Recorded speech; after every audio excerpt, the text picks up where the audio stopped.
Redistricting in Pennsylvania has caused a rare incumbent-on-incumbent contest for the state's 17th district. Representative Connor Lamb, a newly elected Democrat, will face off against Republican Representative Keith Rothfus. Representative Rothfus joins us now. So welcome. It's good to have you here from Pennsylvania, sir. Good to be here. Tell us about this new district, because frankly, it's so new, the Census Bureau doesn't even have the data all put together about it. We can show on the map where it is and how it compares with what it was. Who's in this district? Who are your constituents? Well, it's a district in southwestern Pennsylvania encompassing the northern suburbs of Pittsburgh, stretching to the western suburbs of Pittsburgh, and now to some of the southern suburbs of Pittsburgh and a few suburbs out east. And then up to the northwest of Pittsburgh, we have Beaver County, and we have half of the township of Cranberry up in Butler County. Again, these are suburban, largely suburban districts outside Pittsburgh. Very good people, hardworking people. Big Steelers fans. We're obviously Steelers Nation right here in western Pennsylvania. Very diverse mixture of types of industry, whether it's in manufacturing, energy, financial services, healthcare, education. Very diverse economy. Lots of demands on different types of infrastructure. Significant locks and dams on our Ohio River that I've been fighting for. A lot of with the new energy development. We have a new investment from Shell Chemical coming in.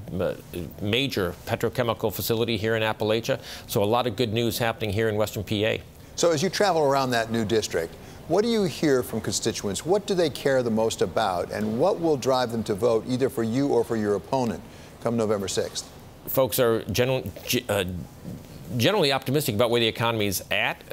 They'd like to see the increase in wages that we're seeing out there. You know, after we passed the Tax Cuts and Jobs Act, one of the things that surprised us was the immediate response by many companies to increase their minimum wage and start to give their employees bonuses. We saw that right here in western Pennsylvania.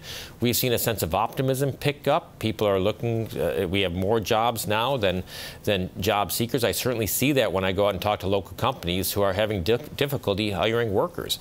People remain concerned about health care. That's always a big issue. They're concerned about the costs that have been going through the roof. This has been a problem that was brought on through the Affordable Care Act. Remember that even Chelsea Clinton talking about the crushing costs associated with the ACA.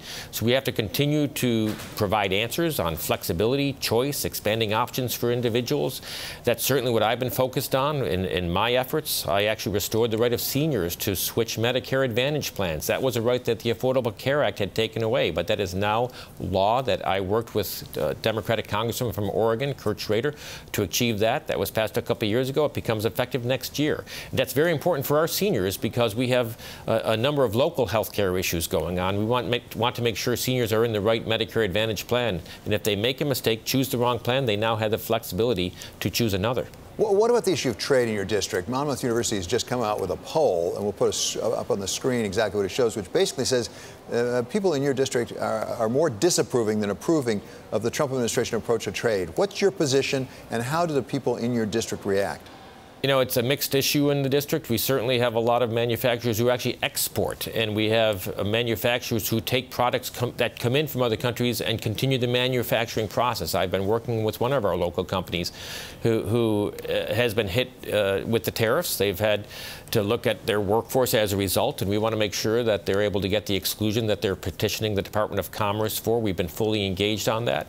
I think you take a look at the overall trade picture as the president tries to get America in a better position on these trade deals, looking at the framework between the United States and the European Union as a result of the efforts of the president and the European Union in agreeing to lower tariffs. You look at the recent announcement of the NAFTA deal, which we're taking a close look at. But again, the idea is putting American workers in a better position. So things are moving along. I think that you take a look at the overall trade picture, it's getting better. I myself prefer that more scalpel approach because we know that China has been a problem for decades, and we got to continue to keep the pressure on China. Is the president a help to you or a hindrance as a practical matter? He's on his way out to Erie. Are you going to go and appear with him, for example? I have Majority Whip Steve Scalise coming to town today. That was on the calendar for a couple of weeks, so I'm looking forward to bringing in the #3 Republican in the House and to have him tell his story of what he went through last year with the tragedy at the baseball field. So I will not be able to make it to Erie tonight. This is a district where the president has very ardent supporters and some very ardent detractors.